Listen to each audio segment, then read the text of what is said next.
Today I'm going to go through scapular conditioning. So one of the most important things with calisthenics type movements or just general shoulder health is making sure that the scapula, so the shoulder blades, can move around correctly, can hug into the rib cage and just generally glide around in the ribs correctly and help the shoulder to do what it needs to do.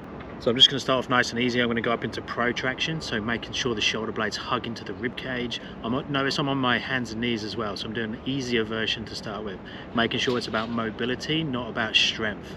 And then we're going to slowly make it harder and harder.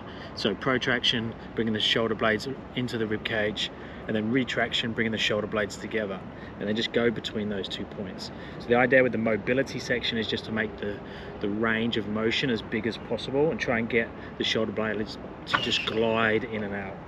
And then do exactly the same but up on your toes. And if you video from the side and from the top and from the back, so you can see whether you have that same range of motion, same control up into protraction and retraction on your toes. Obviously now we're getting a little bit more strengthy. Now we're going to go through elevation and depression, but I'm going to start off with that warm-up section again. I'm just going to go through a passive hang. Now with the passive hang, I'm going to try and be shoulder width apart. I'm going to hang as much as I can. Now if this is really uncomfortable in the shoulders, I'm going to take the hands slightly wider. And if you are really tight in the upper back, so if you look like this, you probably want to do a lot more work around opening up the thoracic, so mobility of the thoracic, using a foam roller and hanging more. But it just means that when you hang at the moment, you're probably going to have your hands quite wide, and you might even need to have your arms slightly bent, just because you don't have the ability to put your arms above your head. Ideally, if we've got the correct opening of our upper back, we should be able to put our arms up by our head, biceps by the ears. So let's just test that passive hang. So shoulder width apart, I'm just being as passive as I can be. So just hanging down. Ideally, you'll have a bar where you can hang on to, where you can't touch the floor. Being short is a bonus here for me.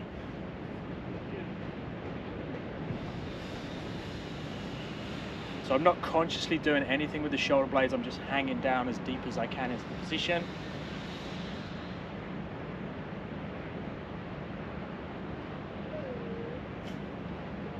And you want to build that up so you can get around 60 to 2 minutes quite comfortably. Now I'm going to do that protraction, retraction again, but I'm going to change the angle. So now my body's going a little bit more upwards like this. So I'm going to push up into protraction, so I'm coming forwards up into more like a planche position. So my shoulders are going slightly forwards and up at the same time, but I'm still trying to protract up into that position. Now I could do it at this angle, or I could do something like this where my toes are on a box or something, but I'm still pushing up into that protracted position.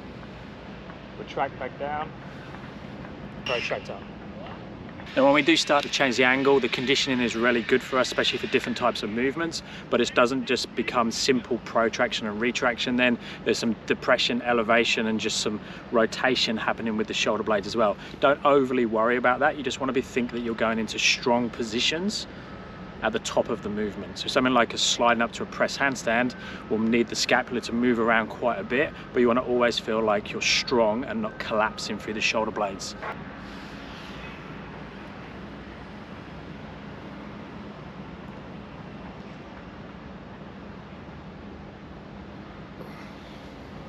Now let's make the bar a little bit more dynamic. So I'm going to go between active and passive hang. So elevation and depression of the shoulder blades. So back up to that passive hang start position. So I'm going as deep as I can.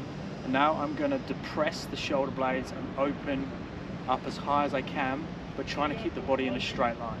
So I'm depressing the shoulder blades as I come up, so pulling them back down, trying to pull up as high as I can.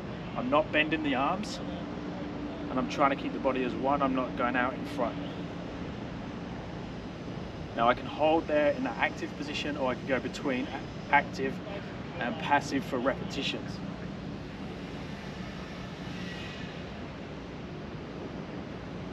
You want to work up so you can get comfortably 5 to 10 repetitions. Now I'm going to look at retraction and depression of the shoulder blades in a push position. So I'm pushing into the floor, and then I'm going to do like an up dog position in yoga. So I'm going to open the chest, bring the shoulder blades back and down, and squeeze them together and just open the chest as much as I can, constantly pushing back and down. And then I'm going to come back out and just round. This bit is more of the rest position, where the work is being done here in the retraction and the depression when I come back through again into that position. Now if you do feel the low back with this one, make sure you push the toes into the floor while squeezing the glutes. Now the same movement, but I'm going to do it hanging. Now I'm starting with a lower bar so I can have my toes on the floor. If you don't have a low bar, you can set the rings up so they're a certain height where you can have your toes on the floor. And then I'm going to do the same thing up on the higher bar. So I'm starting in that passive position, so hanging straight down underneath the bar. Then I'm going to bring the shoulder blades back together and depress them as I come up. I can walk the feet forwards. So I'm really pulling the shoulder blades back and down. So retracting and depressing. And then walk all the way back down and hanging in that passive position. So once you feel strong enough and you understand the movement enough, we can do it up on the higher bar.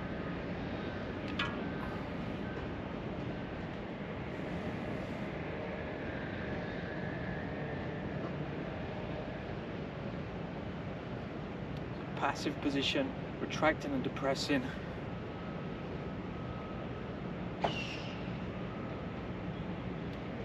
Now I'd recommend you do variations of this every time you train as part of your warm-up.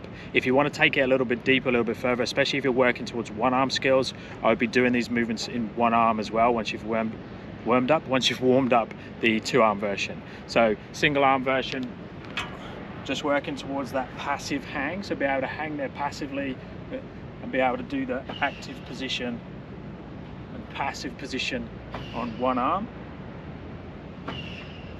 Both in the push-up versions and the hanging versions. So if I do something like a one-arm push-up, I'm protracting, I'm pushing away at the moment, and then as I come down and back up, the scapula has to move around, so I don't want any restriction in there. Now I'm starting to increase my online coaching, so if you're interested, details will be below in the description. Let me know if you have any questions and I'll speak to you next time. Thanks guys.